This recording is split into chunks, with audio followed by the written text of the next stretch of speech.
Kurukshetra Lok Sabha seat से सांसद माननीय नायब सिंह सैनी जी और उनके साथ कुरुक्षेत्र से लोकसभा अध्यक्ष, जिला अध्यक्ष और कैथल के जिला अध्यक्ष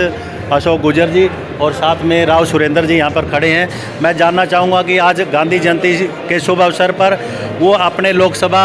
कुरुक्षेत्र सीट से पूरे प्रदेश की जनता को और ख़ास करके कैथल और कुरुक्षेत्र की जनता को क्या कहना चाहते हैं, मैं जानना चाहूँगा। जी नायब सैनी जी नमस्कार।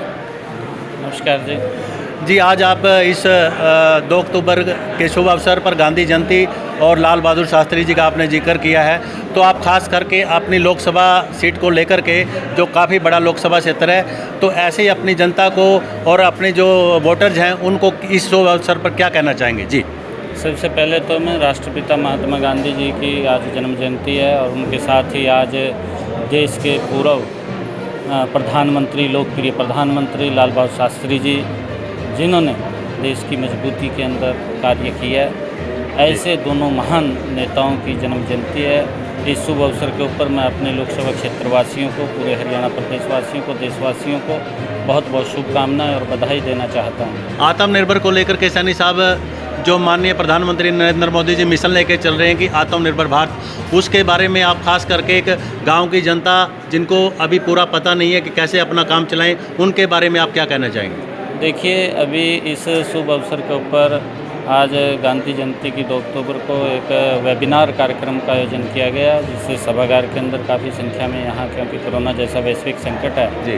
काफ़ी कार्यकर्ता यहाँ पर भी मौजूद थे और बहुत ज़्यादा कार्यकर्ता हमारे इस कैथल जिला के वो ऑनलाइन वेबिनार के माध्यम से इस कार्यक्रम के साथ जुड़े हुए थे। और उसके अंदर हमने जो प्रधानमंत्री जी का एक विज़न है कि हमने आत्मनिर्भर बनना है जी, उस आत्मनिर्भर को लेकर के आज हमने कार्यकर्ताओं से चर्चा की है कि देश आत्मनिर्भर बने, हम स्वयं आत्मनिर्भर बने, और जब हम आत्मनिर्भर बनेंगे तो हम अपना जो हमें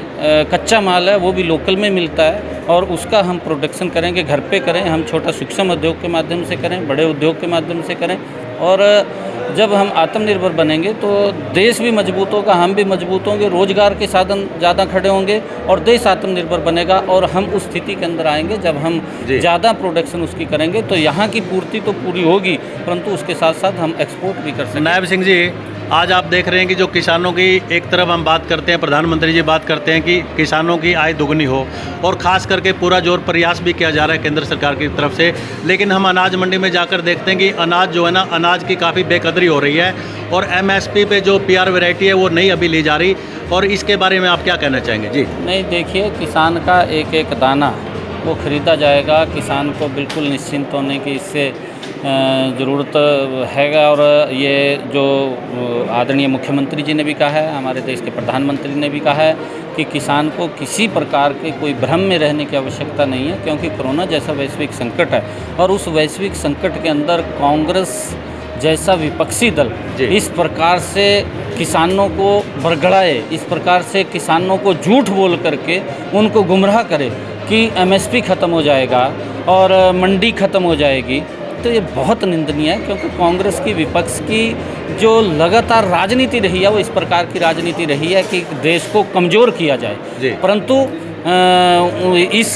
झांसे के अंदर हम भी लगातार किसानों से बात कर रहे हैं, हमारे पार्टी के पदाधिकारी भी बात कर रहे हैं और कुछ FPOs भी बात कर रहे हैं, हमारे जो किसानों के प्रतिनिधि हैं वो भी बात कर रहे हैं। परंतु कांग्रेस ने जिस प्रकार का झूठा प्रचार किया है कि प्रधानमंत्री जी ने भी स्वयं ट्वीट करके कहा लोकसभा में जब ये बिल आए हैं, ये बिल किसान की जो